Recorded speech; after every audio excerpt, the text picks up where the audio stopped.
Hello दोस्तों, नमस्ते। स्वागत है हमारी एक नई वीडियो में। दोस्तों, आज की वीडियो काफ़ी यूजफुल वीडियो होने वाली है, क्योंकि आज की वीडियो में आप लोग को बताने वाला हूं कि सोलर आटा चक्की से हमने बिजली आटा चक्की क्यों लगाया, और साथ ही साथ हमें बिजली आटा चक्की लगाने में कुल खर्च क्या पड़े और कितना वक्त का टाइम लगा। तो वीडियो काफ़ी यूजफुल होने वाली है, काफ़ी नॉलेजेबल वीडियो होने वाली है। अगर आप एक आटा चक्की वाले हो तो आपके लिए ये वीडियो काफ़ी यूजफुल होने वाली है। अदरवाइज़ अगर आप आटे चक्के वाली नहीं हो, आप इस मशीन से कोई भी कैटेगरी से ताल्लुक़ नहीं रखते हो, तो आप वीडियो को स्किप करके जा सकते हो। तो चलिए मैं वीडियो को देर ना करते हुए वीडियो को स्टार्ट करते हैं। दोस्तों, फर्स्ट ऑफ ऑल तो हम बात कर लेते हैं सोलर आटा चक्की की। जी हाँ दोस्तों, सोलर आटा चक्की का नाम सुनते ही लोगों का मन में उत्साहित पैदा होने लगता है कि हम भी सोलर आटा चक्की लगाएं, क्योंकि एक बार हम सोलर आटा चक्की लगा लेंगे तो फिर ना ही हमें डीजल का पैसा देना पड़ेगा और ना ही बिजली का पैसा देना पड़ेगा। ये तो बात सही है दोस्तों। अगर आप एक बार सोलर आटा चक्की लगा लेते हो तो आपको ना ही डीजल की झंझट है और ना ही बिजली का टेंशन है और ना ही आपका बिजली कट होने का भी टेंशन है। अगर आपका मौसम सही है तो आप बेसिकली फ़िक्र से ही चलाओ। 8 बजे से स्टार्ट कर दो, आपका 4 बजे या फिर जब तक आपका धूप रहेगा, अच्छा मौसम रहेगा, तब तक तो कोई दिक्कत नहीं है। ना ही उसमें आपका बिजली कटेगा और ना ही आपका डीजल लगेगा और ना ही बिल लगेगा। तो इन सारी चीज़ों को सोचते हुए काफ़ी लोग इस चीज़ को लगा लेते हैं। ठीक है, लगाना भी सही है, लेकिन मैं आप लोगों को बताना चाहूँगा दोस्तों, अगर आपके एरिया में, जी हाँ दोस्तों, अगर आपके एरिया में बिजली अच्छे से रहती है, मान लेते हैं 24 घंटा में 18-20 घंटे अच्छे से बिजली आपकी देती है, तो मेरे हिसाब से देखा जाए तो सोलर लगाना बेवकूफ़ी है। जी हाँ दोस्तों, सोलर लगाना एक बेवकूफ़ी है। अगर आपके पास बजट है तो भी लगा सकते हो, लेकिन बजट लेने के बाद आप फ़ायदा उठाने का सोच रहे हो तो फ़ायदा आप तभी उठा सकते हो जब आपके एरिया में कोई तरह की कंपटीशन नहीं है। जैसे मैं आप लोगों को बताना चाहूँगा, अगर आपके एरिया में डीजल से चल रहे हैं या फिर बिजली से चल रहे हैं और वहाँ पे आपका 4 से 5 रुपये पिसाई चल रही है पर केजी, तो आप इजीली तरीक़ा से सोलर का लाभ उठा सकते हो। वही अगर आपके एरिया में कुछ कंपटीशन चल रहे हैं, आप कंपटीशन में कुछ ख़रीद रहे हो या फिर सोलर लगाने का सोचे हो, तो भाई तो आप तो चला लोगे, ऐसा बात नहीं है। कंपटीशन में भी काफ़ी लोगों का चलता है, लेकिन कंपटीशन में क्या होता है कि आप सोलर का मज़ा नहीं उठा पाओगे। जी हाँ दोस्तों, सोलर का मज़ा आप बिल्कुल भी नहीं उठा पाओगे, इस कारण से क्योंकि आपने तो सोच के लगाया कि सोलर लगा लूँगा, कोई तरह का हमें दिक्कत नहीं होगी, ना ही हमें बिजली देने पड़ेगा और ना ही हमें डीजल का खर्च लगेगा। तो कंपटीशन जहाँ है दोस्तों, तहाँ आप इस चीज़ का मज़ा नहीं उठा पाओगे, क्योंकि आप एक तरह से देखो, आप डीजल से ही पिसाई कर रहे होगे या फिर बिजली से ही कर रहे होगे, तो बिजली का जो चार्ज है या फिर डीजल का जो चार्ज है वो तो कस्टमर पे करता है, आप थोड़े पे करते हो। आपका जो बच रहा है वो तो बच ही रहा है, प्रति केजी में जो भी बचना होगा, है ना। लेकिन जो भी एक्स्ट्रा होता है, डीजल मान लेते हैं कोई डीजल से कोई भाई चलाता है, तो डीजल का जो चार्ज होता है वो अधिक बढ़ा के लेता है, तो कस्टमर ही पे करता है। बिजली से चलाता है तो बिजली से वो लेता है, तो बिजली का भी कस्टमर ही पे करता है। तो कहीं ना कहीं देखा जाए तो आप जहाँ पे सेक्युलर हो, जहाँ पे आपकी इनकम जो है वो बच रही है बिजली से या फिर डीजल से भी आपकी जो बच रही है, और आप उस चीज़ को देख रहे हो कि हम सोलर भी लगाएंगे और उतना ही पैसा हमें बचेगा, तो मेरे हिसाब से आपको सोलर नहीं लगवानी चाहिए। क्योंकि आप तो चला रहे हो अभी डीजल से या फिर बिजली से, आपका जो प्रति केजी में जो आपका पैसा बच रहा है वो आप देख रहे हो कि सोलर लगाने के बावजूद भी हमारा उतना ही पैसा बचेगा, तो फिर लगाने से कोई फ़ायदा नहीं है दोस्तों। क्योंकि सोलर लगाने में काफ़ी बड़ा अमाउंट लगता है, वो तो आपको भी पता है, और उतने बड़ा अमाउंट लगाने के बावजूद भी हमारा वही पैसा बचेगा जो हम अपने डीजल से भी बचा ले रहे हैं या फिर बिजली आटा चक्की चला के भी बचा रहे हैं। तो उतने बड़े अमाउंट में हमें फंसने की क्या ज़रूरत है। और हाँ, अगर आप फंसना भी चाहते हो, अगर लगाना चाहते हो, आपकी इच्छा है या फिर आपके पास बजट है, आप चाहते हो कि हम सोलर लगा के भी जो भी पैसा बच रहा है उसी में भी कुछ और बच जाए तो अच्छा रहेगा, तो कोई बात नहीं, आप लगा सकते हो, बेशक लगाए, कोई दिक्कत नहीं है। लेकिन आपको याद रखना है कि हमारा जो सोलर का जो टाइम है वो टाइमली हमारा 8 बजे से लेकर शाम के 4 बजे तक चलेंगे। इसके बाद तो आपका बिल्कुल भी नहीं चलने वाला है दोस्तों। उसके बाद तो आपको कहीं ना कहीं बिजली पे या फिर डीजल पे जाना पड़ेगा। जिसका इमरजेंसी रहेगा उसे तो आप नहीं रोक पाओगे। मान लेते हैं जिसका इमरजेंसी नहीं रहेगा उससे आप बोल सकते हो भाई मैं कल दूंगा, कल पिसाई करके दूंगा, लेकिन जिसका इमरजेंसी रहेगा उसको तो आपको देना ही पड़ेगा दोस्तों। अगर आप उसको नहीं दोगे तो फिर आपका फीडबैक ख़राब होगा और कहीं ना कहीं कस्टमर जो है वो टूटना शुरू हो जाएंगे, या फिर दूसरे जहाँ पे उसे दिखेगा कि वहाँ पे हमें तुरंत मिल जाता है तो वहाँ पे वो शिफ्ट होना शुरू हो जाएंगे, यानी दूसरे के पास जाना शुरू हो जाएंगे। तो उसमें कहीं ना कहीं आपका फिर लॉसेस शुरू हो जाएगा दोस्तों। तो जस्ट यही बात होती है, इसलिए मैं आप लोग को बताना चाहूँगा कि बिजली आटा चक्की भी आपके लिए होना आवश्यकता है। या फिर डीजल इमरजेंसी के लिए आवश्यकता है। हाँ, डीजल आप तभी इमरजेंसी के लिए यूज कर सकते हो जब आपके एरिया में पूरे मतलब आसपास के 10 किलोमीटर के दायरे में डीजल इंजन से ही चला रहे हैं लोग। अगर वो बिजली से चला रहे हैं तो आपको बिजली ही इमरजेंसी के लिए रखना पड़ेगा।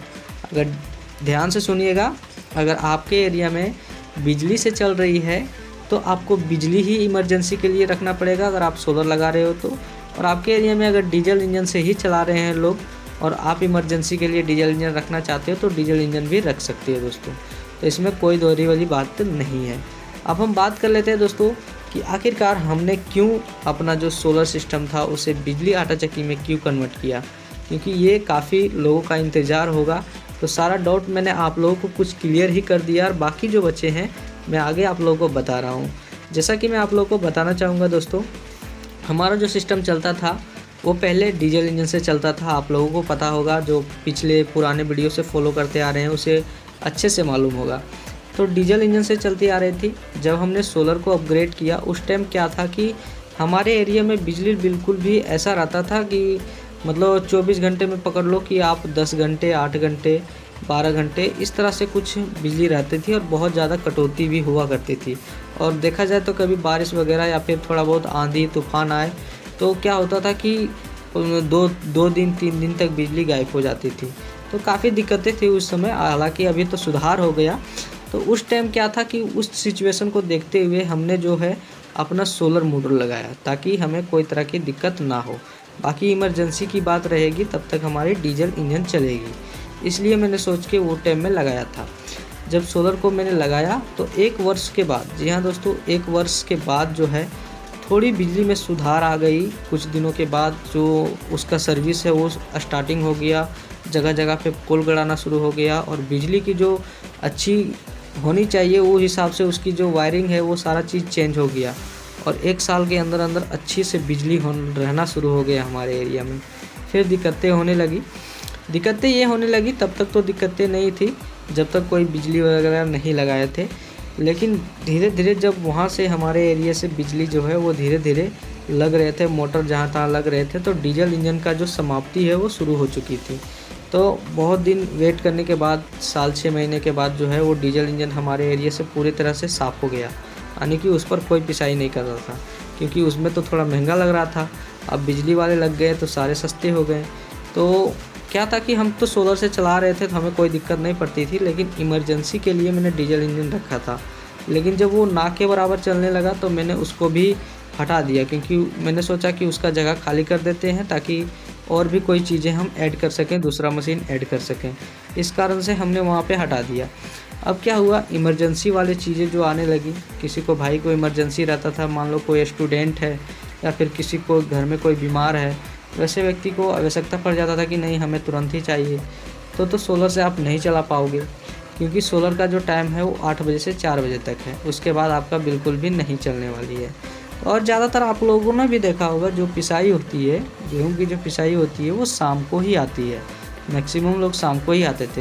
हालांकि धीरे धीरे समझ गए थे, जान गए थे लोग, तो धीरे धीरे क्या था कि लोग आ जाते थे धूप में ही मैक्सिमम लोग। लेकिन फिर भी आप लोगों ने जहाँ पे नहीं मालूम है, जहाँ पे डीजल इंजन या फिर बिजली से जो चला रहे हैं, वो ज़्यादातर देखते हैं कि जो पिसाई होती है वो शाम के ही आता है। तो शाम को कहीं ना कहीं कोई ना कोई इमरजेंसी वाला टपक ही जाता था दोस्तों। तो इमरजेंसी के लिए हमारे पास कोई व्यवस्था नहीं थी और डीजल इंजन था वो भी मैंने उसको हटा दिया था। तो काफ़ी दिक्कतें होने लगी थी और कस्टमर धीरे धीरे कहीं ना कहीं टूटना शुरू हो गया था। तो फिर फाइनली डिसीजन लिया कि भाई बिजली भी आवश्यकता है और बिजली भी सुधार हो चुकी है। तो कहीं ना कहीं हम ये सोचकर लगा लिए बिजली की चलो हम भी बिजली आटा चक्की लगा लेते हैं और इमरजेंसी में काम आएगा। लेकिन मैंने काफ़ी यूट्यूब पे वीडियो देखा कि उसमें 1 ग्रेड भी लोग चला रहे हैं, तो ये सोचकर भी लगा लिया कि चलो 1 ग्रेड भी लगा लेते हैं।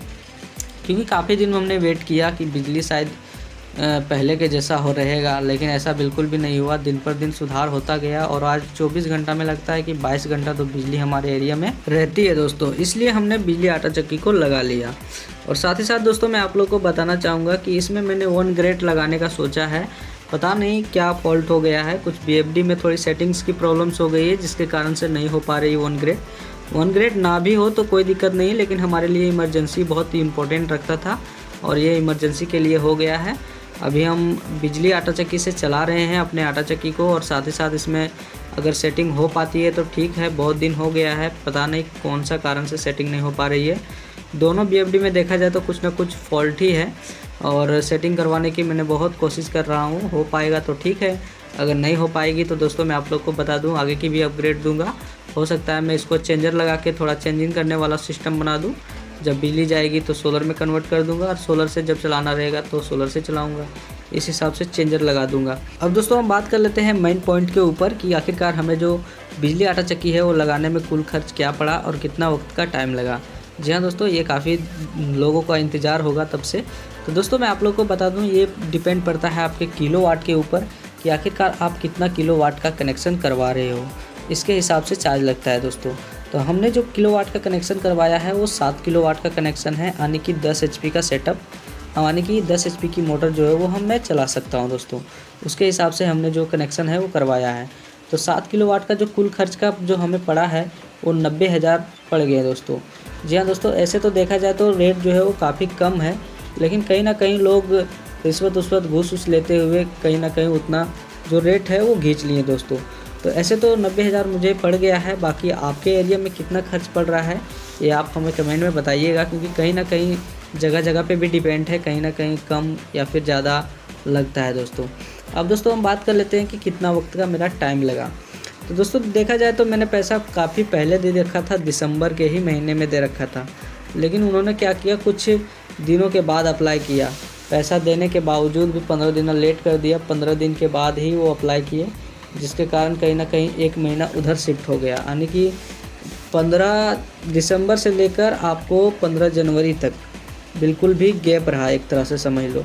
आके हमारे 25 जनवरी में इंस्टॉल हुआ सिस्टम, जो है वो टेस्टिंग में चालू हुई। बोल टेस्टिंग में चलाइए कुछ दिन, उसके बाद जो कुछ भी फॉल्ट होगा, यानी फॉल्ट का मतलब ये है कि किसी फेस में अच्छे से बिजली आ रही है या फिर नहीं आ रही है, इस चीज़ को देखकर आप हमें बताइएगा।